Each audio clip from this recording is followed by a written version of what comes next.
Hello दोस्तों, क्या हाल चाल। मैं विपुल राम शर्मा एक बार फिर आप लोगों का स्वागत करता हूं आपके अपने इस परिवार ऑफिशियल वीआईपी क्लासेस में। दोस्तों, आज लेकर आए मैं लेक्चर नंबर 4 बायोलॉजी का, जिसमें हम आपको कराएंगे नेक्स्ट चैप्टर। आज स्टार्ट करना है हेरिडिटी एंड इवोल्यूशन। हम कंप्लीट करा चुके हैं। अब हम अपना नेक्स्ट चैप्टर आज आपके सामने लेकर के आए हैं और चैप्टर का नाम है हाउ डू ऑर्गेनिज्म रिप्रोड्यूस। ठीक है, यानी कहने का मतलब ये है, देखिए इस चैप्टर के बारे में थोड़ी सी अगर मैं बातचीत करूं तो ये मैच करता है हेरिडिटी वाले से। ठीक है, आप ऐसा समझ लें क्या कि हेरिडिटी की वजह से ही ये चैप्टर बना है। समझ में आ गई बात, यानी कि ये चैप्टर जो है इसी हेरिडिटी का ही पार्ट है। ठीक है, देखो नाम से हमको एक बात समझ में आ रही है क्या, हाउ डू ऑर्गेनिज्म रिप्रोड्यूस, यानी कहने का रिप्रोड्यूस करने का मतलब क्या होता है। रिप्रोड्यूस का मतलब क्या होता है, किसी भी प्रोड्यूस हुई भी ऑब्जेक्ट या सब्सटेंस को दोबारा से प्रोड्यूस करना। समझ में आ रही है। देखो सीधी से अगर मैं बात करूं क्या, कि सबसे पहले अगर आप अपनी पुरानी पिछली वीडियो में जाएंगे तो सबसे पहले आप देखेंगे कि क्या कौन थे, परदादा थे। ठीक है, उसके बाद फिर दादा आए, समझ में आ रहा है, फिर उसके बाद आपके पिताजी आए, है ना, और फिर उसके बाद आप आए। ये तो था फ्लैशबैक। ठीक है, अब बात करते हैं आगे की। ठीक है, अब आप हो, उसके बाद आप बड़े हो जाओगे, फिर आपकी भी शादी होगी, आपके भी छोटे छोटे चुन्नू मुन्नू होंगे। ठीक है, यानी आप फिर क्या बन जाएंगे, आप अपने पिता के स्थान पर आ जाएंगे, फिर आपके बच्चे हो जाएंगे, आप बन गए पिता। उसके बाद आपके बच्चों की भी जब शादी हो जाएगी तो आप बन जाएंगे दादा। ठीक है, और उनके भी जब बच्चे बन जाएंगे तो आप बन जाएंगे दादा। ठीक है, और जब आगे उनके बच्चे आ जाएंगे तो आप बन जाएंगे परदादा। ठीक है, और फिर एक दिन आपका हैप्पी बर्थडे टू यू बन जाएगा, फिर आप एक 4x4 की फोटो में टंग जाएंगे। समझ में आ रही है बात। चलो, यही जिंदगी है।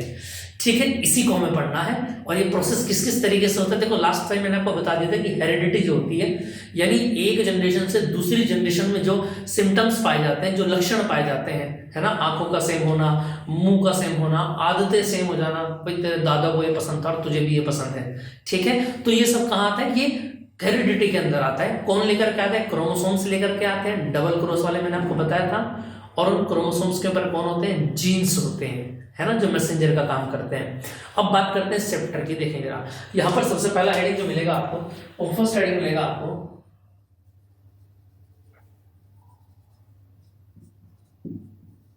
और पहला टॉपिक है आपका रिप्रोडक्शन। समझ में आ रही है बात। रिप्रोडक्शन क्या होता है, अगर इसके बारे में बात करूं तो याद रखना क्या, reproduction it means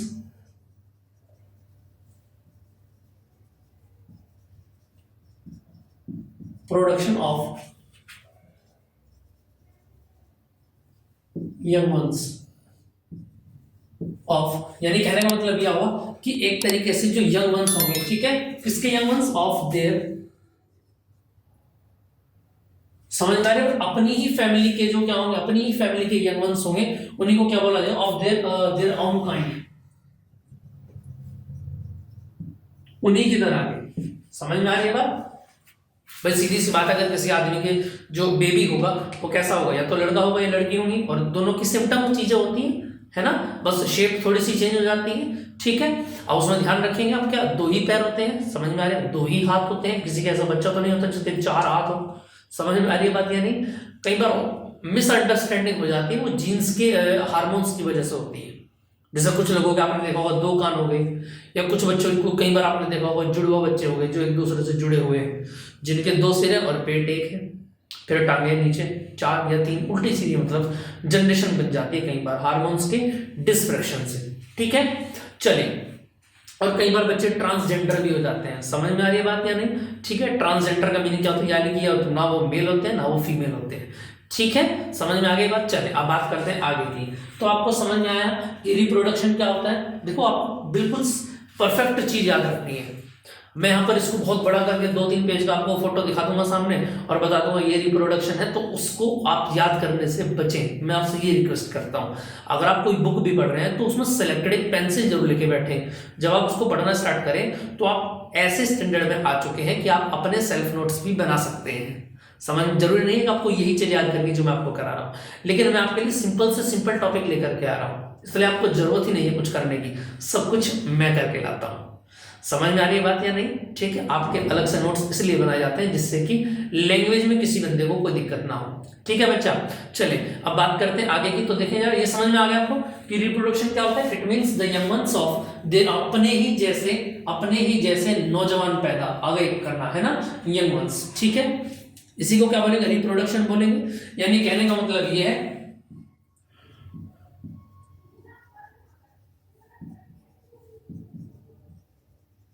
it means transmitted their heredity. यानी कहने का मतलब क्या हुआ, कहने का मतलब ये है कि अपनी हेरिडिटी को ट्रांसमिट करना, ट्रांसफर करना आगे आने वाली जनरेशंस को ही क्या कहलाएगा, आपका रिप्रोडक्शन कहलाएगा। क्लियर आ गई बात समझ में? चलो जी, इतनी बात समझ में आ गई। अब आगे की बात को स्टार्ट करते हैं। थोड़ा सा स्पीड से चलेंगे क्योंकि चैप्टर थोड़ा सा लेंथी है। समझ में आ रही है बात? कोशिश रहेगी कि 3 लेक्चर में इस चैप्टर को उड़ा दिया जाए। ठीक है, चलिए थोड़ा सा स्पीड से लेके चलेंगे बात को। ये समझ में आ गया आपको? तो रिप्रोडक्शन यहाँ पर क्लियर है। अच्छा, अब एक क्वेश्चन आ जाता है क्या कि नीड। देखो यहां से क्वेश्चन पूछ लिया जाता है क्या, और क्वेश्चन ये पूछा जाता है, भैया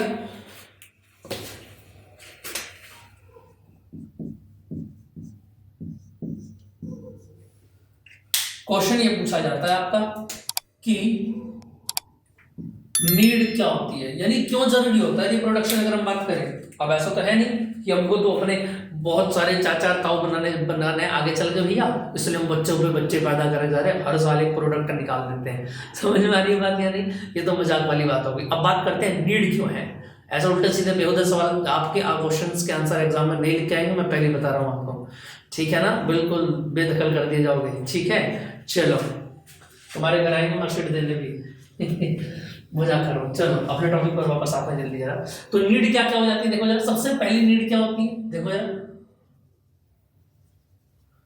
प्रिजर्वेशन द जनरेशन। अपने वंश को चलाने के लिए, ऐसा आप लिख सकते हैं हिंदी वाले बच्चे, अपने वंश को। जो हिंदी वाले बच्चों को दिक्कत आ रही है तो उनको मैसेज कर सकता हूं, उनके लिए मैं अलग से पीडीएफ अपलोड करा दूंगा।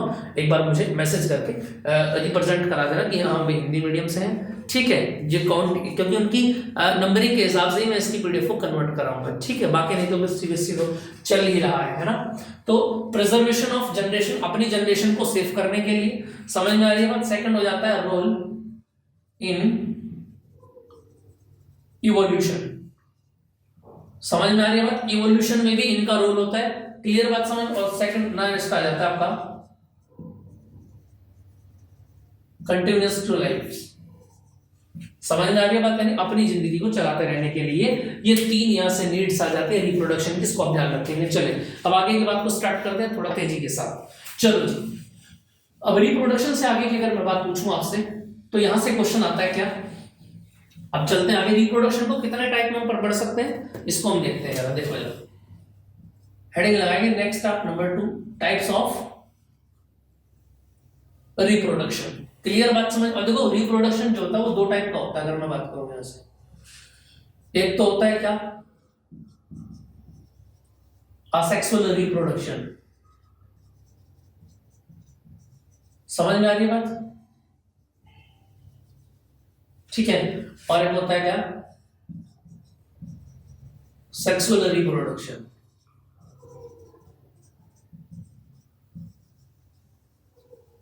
देखो कहने का मतलब क्या होता है, असेक्सुअल रिप्रोडक्शन क्या होता है और सेक्सुअल रिप्रोडक्शन में केवल एक ही डिफरेंस सबसे बड़ा जो आपको याद रखना है। अगर हम बात करते हैं एसेक्सुअल रिप्रोडक्शन की, तो यहां पर क्या होता है, केवल एक ही जनरेशन होती है। समझ में आ रही है बात? क्या होता है, केवल 1।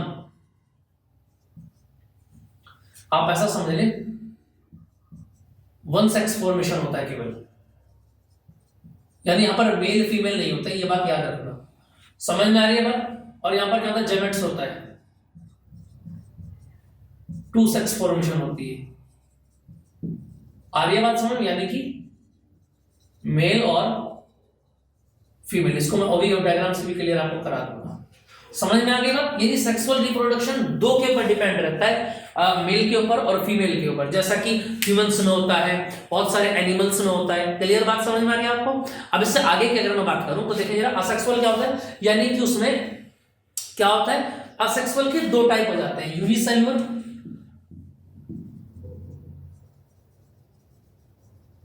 यूनिसेल्युलर ऑर्गेनिज्म,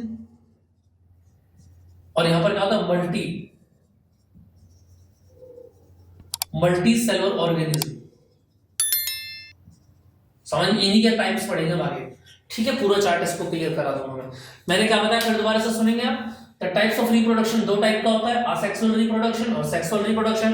अगर हम बात करें असेक्सुअल रिप्रोडक्शन की, तो इसमें क्या होता है, वन सेक्स फॉर्मेशन होता है, और ये वन सेक्स फॉर्मेशन भी दो तरीके का कम डिवाइड हो जाता है, मल्टीसेलुलर ऑर्गेनिज्म में, यानी जिसमें केवल क्या होता है, एक ही कोशिका होती है, ठीक है, और सेकंड होता है मल्टीसेलुलर, बहुकोशिकीय, जिसमें बहुत सारी कोशिकाएं होती हैं। सेक्सुअल रिप्रोडक्शन दो के ऊपर डिपेंड करता है, मेल फॉर्मेशन के ऊपर और फीमेल के ऊपर। क्लियर, इतनी बात समझ में आ गई? यहां तक किसी को कोई दिक्कत, किसी भी तरह की कोई दिक्कत हो तो बताएं जल्दी जरा, फिर आगे की बात को स्टार्ट करते हैं। यहां तक किसी को कोई दिक्कत आनी नहीं चाहिए मेरे हिसाब से। चलो जी, अब एक एक करके सबसे पहले आज की क्लास में हम क्या पढ़ेंगे, असेक्सुअल रिप्रोडक्शन को कंप्लीट करेंगे, और सेकंड क्लास में फिर सेक्सुअल रिप्रोडक्शन को देखेंगे, ठीक है। चलिए थोड़ा सा स्पीड से लेके चलिए, बाकी जिनको थोड़ा सा अगर पेज लगता है तो वो वीडियो को पॉज करके देख सकते हैं, ठीक है। इसकी पीडीएफ भी आपको ग्रुप पे मिल जाएगी, ग्रुप सभी बच्चे ऐड कर लेंगे, जैसे कि मैंने आपको बताया है। 9634519461 पर मैसेज कर सकते हैं, अपना नाम और अपन जहां से भी आप, ठीक है, नाम लिख देंगे, उससे भी चल जाएगा। ये बता देना बस कि 10th है 12th है, उसी साथ आपको ऐड किया जाएगा। चलिए बात करते हैं आगे। ग्रुप का बेनिफिट ये होगा, नहीं बातचीत करने के लिए ग्रुप नहीं बना रहे हैं, ग्रुप का बेनिफिट केवल ये होगा कि आपको एक तो क्लासेस का जो शेड्यूल होता है यूट्यूब के ऊपर, वो आपको तुरंत पता लग जाएगा, जैसे कोई वीडियो अपलोड होगी तुरंत आप पर मैसेज आ जाएगा। बाकी जिन्होंने सब्सक्राइब कर रखा है उनको भी आ जाएगा, ठीक है। बाकी ग्रुप में आपको नोट्स वगैरह पीडीएफ जितनी भी इन्फॉर्मेशन होती है वो सारी मिल जाएगी, ठीक। चलिए बात करते हैं आगे। देखो जी, अब बात कर लेते हैं आगे। अगर हम बात करें तो सबसे पहले आ जाता है असेक्सुअल रिप्रोडक्शन, आपको स्क्रीन पर दिखाई दे रहा है, ठीक है। मैं भी थोड़ा सा इसको देख लेता हूँ, हाँ देखें जरा, स्क्रीन पर दिखाई दे रहा है आपको? अगर मैं देखूं सामने तो स्क्रीन पर आपको क्या दिखाई दे रहा है, देखना जरा। It is a process in which a single parent is involved for producing new offspring, ठीक है। इन ऑफस्प्रिंग मतलब मीनिंग क्या होता है, अगर मैं पूछूं आपसे ऑफस्प्रिंग का मीनिंग क्या होता है,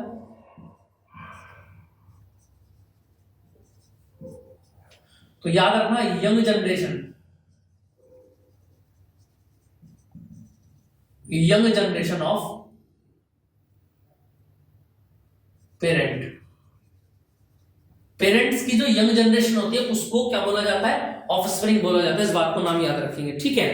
तो असेक्सुअल रिप्रोडक्शन में क्या बताया गया, देखिए जरा आप सामने स्क्रीन पर क्या लिखा हुआ है, in this process gametes are gametes not found, इस पर जेमेट्स नहीं, क्योंकि जेमेट्स कहां पर मिलते हैं, जहां पर मेल और फीमेल का कॉम्बिनेशन होता है वहां पर जेमेट्स मिलते हैं, ये मैंने आपको बता रखा है, ठीक है। चलिए जरा क्या लिखा हुआ है आगे, the progress is identical to their parents, ठीक है। This is extremely useful as a mean of rapid multiplication, यहां पर रैपिड मल्टीप्लिकेशन भी होता है। It is common in lower plant and animals, ये कहां पर होता है, ये नॉर्मल होता है प्लांट्स और एनिमल्स में।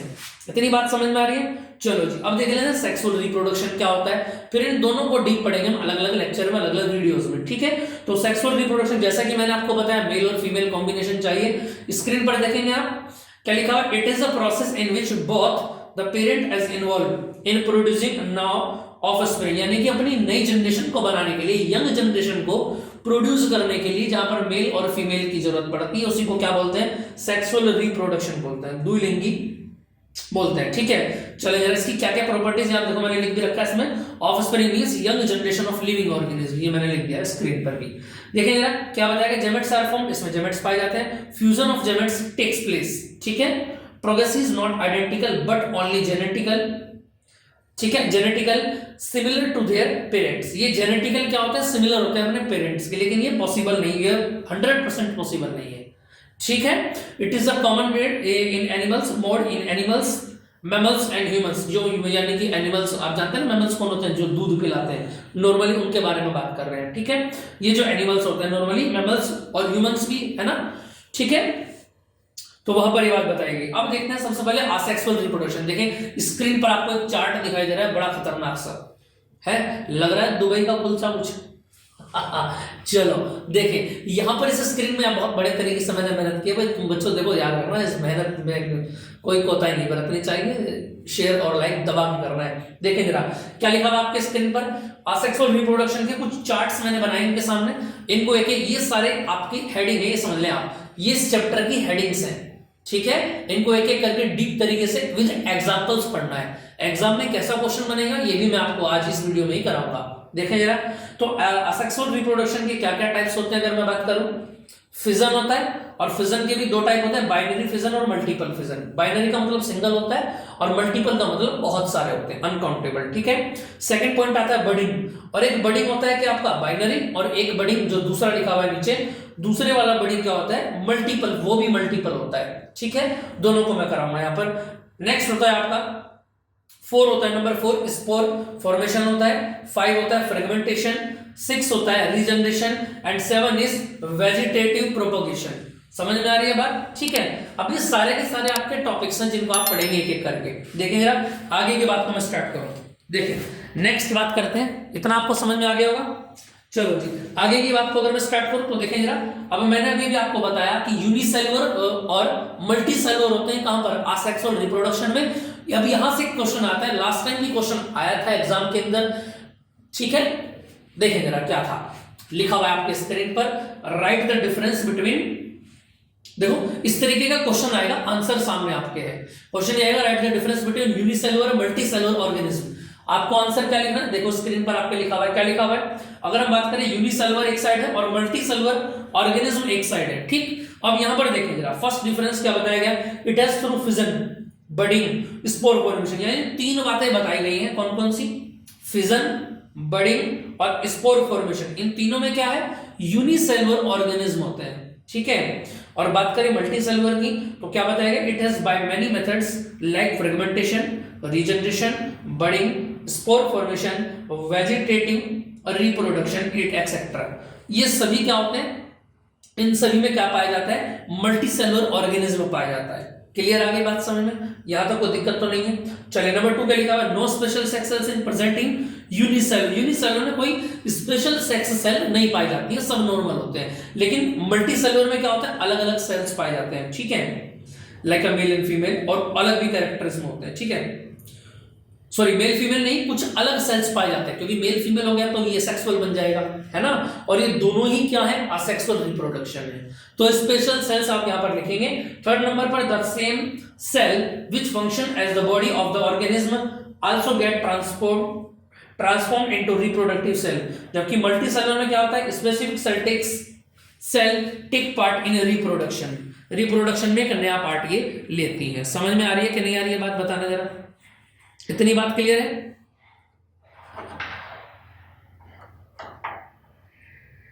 चलो जी, आगे की बात को लिखना स्टार्ट करते हैं। यहां तक की बात क्लियर होगी, डिफरेंस भी आपको समझ में आ गया।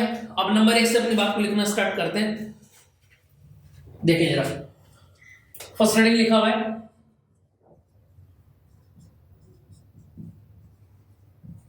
फिजन। फिजन का मीनिंग क्या होता है, देखो फिजन का मतलब होता है डिवाइड होना। समझ में आ रही है बात, लिखो जरा, क्या यूनिसेलुलर ऑर्गेनिज्म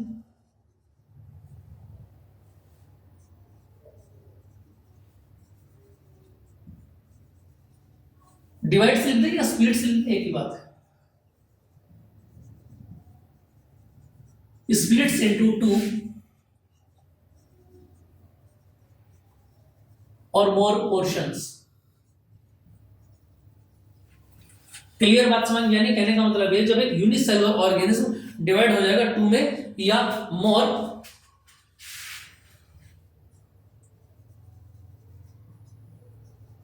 आइडेंटिकल पार्ट्स, अपने और आइडेंटिकल पार्ट्स में जब ये कन्वर्ट हो जाएगा तो इसी को बोला जाएगा क्या, इज कॉल्ड, इसी को बोला जाएगा फ्यूजन। क्लियर बात समझ में आ रही है भैया या नहीं आ रही है, यहां तक की बात समझ में आ रही है सभी को? ठीक है, चलिए जरा इससे आगे की बात को स्टार्ट करते हैं। अब देखो ये फ्यूजन जो होता है ना, ये दो टाइप का होता है। एक तो होता है बाइनरी, समझ में आ रही है बात, नहीं, एक होता है मल्टीपल। ये बाइनरी फ्यूजन होता है और ये मल्टीपल फ्यूजन होता है। क्लियर बात समझ में आ रही है? देखिए जरा, सबसे पहले अगर हम बात को स्टार्ट करते हैं, number 1 point binary.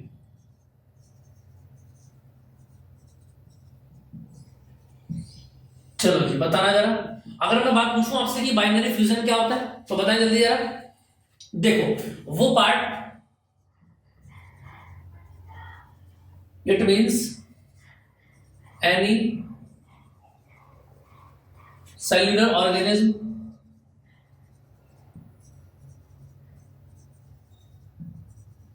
splits into only two parts, ठीक है, is called बाइनरी फ्यूजन। बताओ भैया समझ में आ रही है या नहीं आ रही है बात? यानी कहने का मतलब ये है कि अगर कोई भी ऑर्गेनिज्म स्प्लिट होता है टू पार्ट्स में तो उसी को क्या बोलते हैं? बाइनरी फ्यूजन होता है। अगर मैं एग्जांपल की बात करूं तो कौन आता है? अमीबा इसका एग्जांपल आ जाता है। आ रही है कि नहीं आ रही है बात समझ में? देखो यार अमीबा आपको समझ में आ रहा है कि नहीं आ रहा है? देखो यार अब इसके डायग्राम की अगर मैं बात करूं तो देखो स्क्रीन पर आपको दिखाई दे रहा है अमीबा, और स्क्रीन में आपको एक चीज दिखाई दे रही है कि देखो जरा अगर मैं बात करूं यहां से स्क्रीन में आपको एक बात दिखाई दे रही है कि देखो ये सबसे पहले वाला पोर्शन है और इसमें साइटोप्लाज्म बना हुआ है, साथ में सेंटर में कौन है? न्यूक्लियस है। ये जो येलो कलर का और येलो कलर के अंदर जो डॉट है ब्लैक ब्लैक, ये क्या? न्यूक्लियस है। अब ये न्यूक्लियस सबसे पहले न्यूक्लियस जो है वो दो पार्ट में डिवाइड होता है, ऐसा समझ लें आप। न्यूक्लियस ही क्या बनाता है? अलग अलग, जहां पर जिस पॉइंट पर न्यूक्लियस दो पॉइंट में डिवाइड हो जाएगा तो वे दोनों अलग अलग न्यूक्लियस अलग अलग हो जाएंगे। सबसे पहले क्या हुआ? जो न्यूक्लियस था इसका साइज कैसा कर दिया गया? परपेंडिकुलर कर दिया गया, थोड़ा सा चौड़ा इसको कर दिया गया सेकंड वाले पार्ट में, ठीक है? समझ में आ रही है बात? बाकी जो आसपास का पोर्शन है उसको साइटोप्लाज्म कहते हैं। उसके बाद ये सेंटर दो पार्ट में डिवाइड हो गए और इन दोनों को हमने क्या बोला? डॉटर फर्स्ट जो ऊपर है और डॉटर सेकंड जो नीचे, यानी कि बाइनरी फ्यूजन हो गया अमीबा के अंदर। आ रही है कि नहीं आ रही है बात समझ में? क्लियर आ रही है बात समझ में? ठीक है, समझ में आ रही है बात? चलो नेक्स्ट बात करते हैं। आप देखिए ये डायग्राम आपको दिखाई दे गया होगा। अब नेक्स्ट बात लिखते हैं। देखो भैया नेक्स्ट बात अगर मैं पूछूं आपसे तो क्या आ जाता है? मल्टीपल आ जाता है। अगर मैं पूछूं आपसे यहीं पर इसी का सेकंड,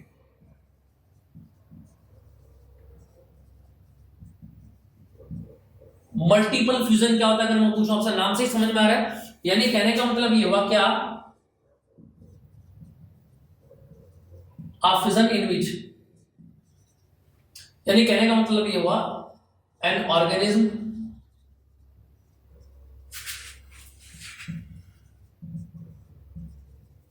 splits into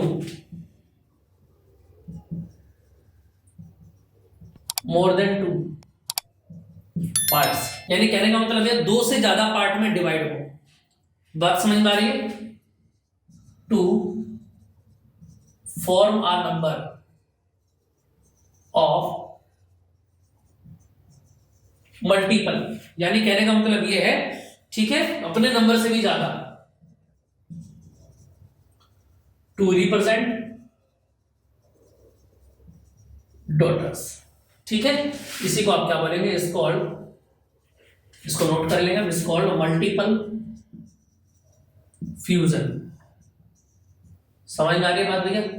अगर हम इसके एग्जांपल की बात करें तो एग्जांपल क्या आ जाता है? पर प्लाज्मोडियम आ जाता है। समझ में आ रही है कि नहीं आ रही है बात? और इस प्लाज्मोडियम को क्या बोला जाता है? मलेरिया पैरासाइट बोला जाता है, याद रखना। मलेरिया होता है ना, समझ में आ रही है बात? ये प्लाज्मोडियम ही वहां पर होता है, प्लाज्मोडियम, ठीक है? देखिए अगर स्क्रीन पर आपको दिखाई दे रहा होगा मल्टीपल फ्यूजन, आपको क्लियर समझ में आ रहा होगा। देखें यार सबसे पहले क्या होता है? देखो ये याद रखना, ये आरसीबीज के अकॉर्डिंग होता है। ये किसके थ्रू होता है?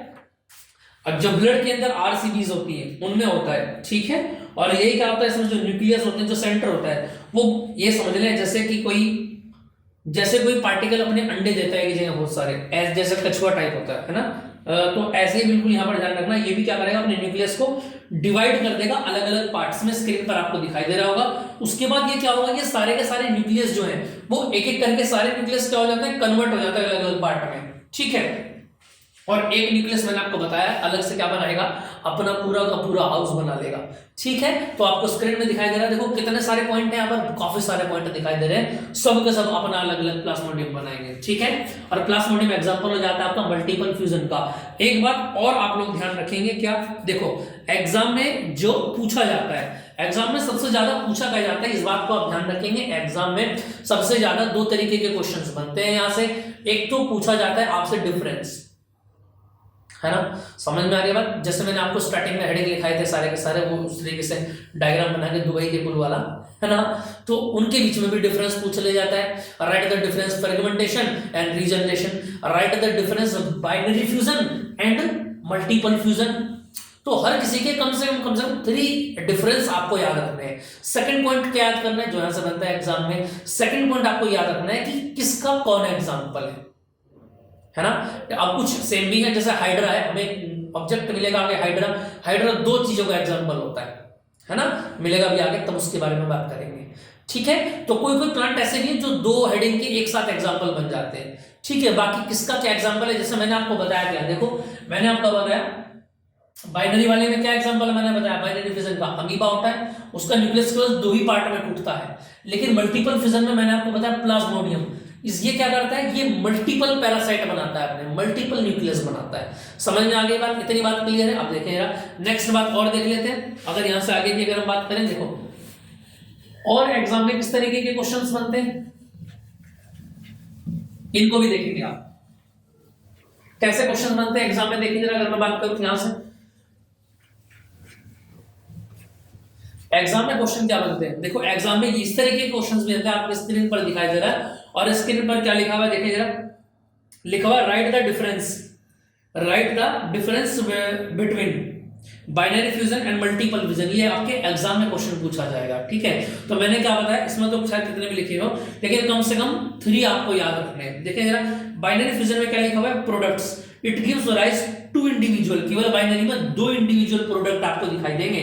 ठीक है, और बात करें मल्टीपल फ्यूजन की, it forms several more than 2 individual, 2 से ज्यादा कितने भी मिल सकते हैं, 3 4 5 10 15 20 कितने भी। ठीक है, बाइनरी फ्यूजन में क्या लिखा हुआ है, conditions, binary fusion occurs under favourable conditions, binary fusion की जो होता है वो फेवरेबल कंडीशंस के अंदर होता है, जोर जबरदस्ती से नहीं होता है। अब ऐसा समझ लें, समझ में आ रही बात। और जो क्या लिखा हुआ है, multiple fusion, here multiple fusion occurs both under favourable and unfavourable, दोनों तरीके की कंडीशंस में ये हो जाता है। ठीक है, चलिए बात करते हैं बाइनरी की।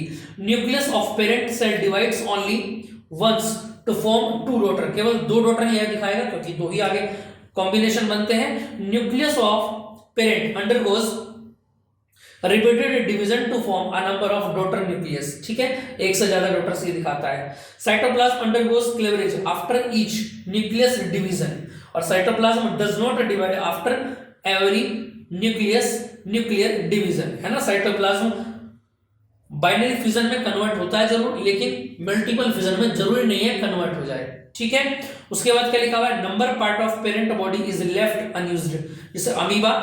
ठीक है, और क्या बताया गया इसका, बात करें अगर हम अमीबा और पैरामीशियम दोनों इसके एग्जांपल हैं बाइनरी के। और बात करें मल्टीपल की, क्या लिखा जाता है, प्लाज्मोडियम एंड अमीबा। समझ में आ रही बात, प्लाज्मोडियम और अमीबा इसका एग्जांपल हो जाता है। क्लियर बात, समझ में आ रही, यहां तक किसी को कोई दिक्कत, चले इतनी बात आपको क्लियर हो गई होगी। चलो जी, इतनी बात आपको समझ में आ गई। अब इसका एक पार्ट और पढ़ लेते हैं। ठीक है, देखें जरा, मैंने आपको बताया था कि भैया जी जो बडिंग होता है वो 2 तरीके से होता है। एक तो बडिंग पढ़ाया जाता है एज यूनिसेलुलर, और एक पढ़ाया जाता है मल्टीसेलुलर। क्लियर बात समझ में आ रही है, ये दोनों बातें आप अलग अलग ध्यान रखेंगे। अगर एग्जाम में बड़ी का कोई क्वेश्चन आता है तो अच्छे से इसको समझ लेना पहले कि वो यूनिसेलुलर के बारे में बात कर रहा है या फिर वो बात कर रहा है आपसे मल्टीसेलुलर के बारे में। ये पॉइंट याद रखना बहुत जरूरी है। ठीक है, कहीं ऐसा ना हो कि यूनिसेलुलर पूछा जाए और आप मल्टीसेलुलर को लिख करके आ जाए। समझ में आ रही है बात या नहीं? ठीक है, चलिए, कोई भी आपके दिल की भावनाओं को वहां पर समझने वाला नहीं होगा कि आपको दोनों आते हैं। अगर यूनिसेलुलर पूछा गया है तो यूनिसेलुलर का ही जवाब आपको देना होगा। ठीक है, चलो जी, बात करते हैं आगे। हाँ, बहुत ज्यादा टैलेंटेड भी होते हैं कई लोग कि पूछा कुछ और जा रहा है और तुम्हारी याद कुछ और है, तो तुम क्या करते हो, तुम उसको लिख के आते हो, है। पता मान लिया पूछा गया यूनिसेलुलर और तुमको याद आ नहीं रहा कि यूनिसेलुलर बताया तो था भैया ने, लेकिन याद नहीं आ रहा। लेकिन तुमको याद है कौन सा, मल्टीसेलुलर, तो तुम बहुत अच्छे से हेडिंग लिख के आओगे कि बड़ी एज मल्टीसेलुलर। पूछा ही नहीं है मल्टीसेलुलर, लेकिन तुम चिपका के आओगे, है ना। अब तुम पूरा उसको अच्छे से लिख के आओगे, तुम्हारी बात सही है, हेडिंग भी सही है, लेकिन भैया ये देखना बहुत जरूरी है कि एग्जाम में पूछा क्या गया है। आधे से ज्यादा बच्चे इस तरीके से ही गलतियां करके आते हैं एग्जाम में और फिर आके बोलते हैं कि हमने तो पेपर फाड़ दिया, हमने तो धमाका मचा दिया, और नंबर आते हैं चूहे जैसे, है। फिर रिजल्ट के टाइम पर दुबकते फिरते हैं जगह जगह। ठीक है, तो ऐसी गलतियां आपको नहीं करनी है, इस बात का ध्यान रहे आप लोगों को। एग्जाम पेपर पढ़ना आपको आना चाहिए, है ना। 2-3 क्लासेस और कर ले, उसके बाद सैंपल पेपर मैं आपको कराऊंगा यहाँ पर, और बिल्कुल तरीके से आपको, ठीक है ना, समय से आधा घंटा पहले ही पेपर सोल्व करके दिखाऊंगा पूरा का पूरा।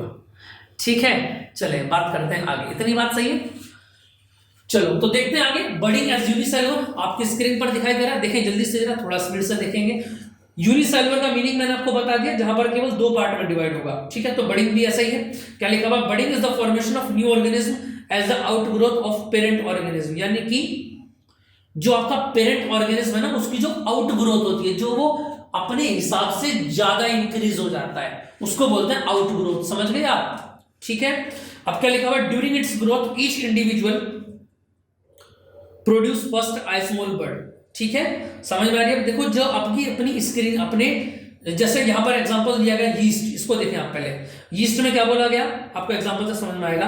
अ सिंगल यीस्ट सेल में प्रोड्यूस 1 to 3 बर्ड्स। बर्ड्स क्या होता है? जो एक्स्ट्रा पार्ट बढ़ जाता है, किसी भी पोर्शन का जो एक्स्ट्रा पार्ट इंक्रीज हो जाता है उसको बर्ड्स बोला जाता है। ठीक है, चलिए जरा क्या लिखा हुआ आगे? विच में फर्दर बियर बर्ड्स। ठीक है, the condition is called torula stage. इसको क्या बोलते हैं? टोरुला। देखो डायग्राम में आपको दिखाई दे रहा है, अब देखें इसी चीज के डायग्राम से आपको दिखाई दे रहा है, आपको स्क्रीन पर दिखाई दे रहा है डायग्राम, ये यीस्ट का डायग्राम है। ठीक है दोस्तों, अब यीस्ट में देखिए जरा, सबसे पहला वाला पोर्शन है ए, उसमें क्या लिखा हुआ है? केवल एक क्या बना हुआ है? सेंटर बना हुआ है। ठीक है, जिसको पेरेंट बोलते हैं। अब इसी में क्या हुआ? जिसका ऊपर का हिस्सा है वो क्या हो गया? उसमें एक बर्ड प्रोड्यूस हो गया ऊपर, और फिर ये बर्ड क्या हो गया? अपना अलग हो गया, और इसको बोलते हैं सेपरेटिंग बर्ड बोलते हैं। तीसरे सी पार्ट में ये अलग अलग हो गया। ठीक है, इसी को बोलते हैं बडिंग इन यीस्ट। क्लियर बात समझ में आ गई? चलो जी, इसके बाद नेक्स्ट देखते हैं। अब देखिए जरा नेक्स्ट पॉइंट, अब हम क्या पढ़ेंगे? ये तो हो गया, अब पढ़ेंगे बड़ी as multicellular. Multicellular का देखिए जरा, स्क्रीन पर दिखाई दे रहा है, क्या लिखा हुआ मल्टी सेलुलर वाले में?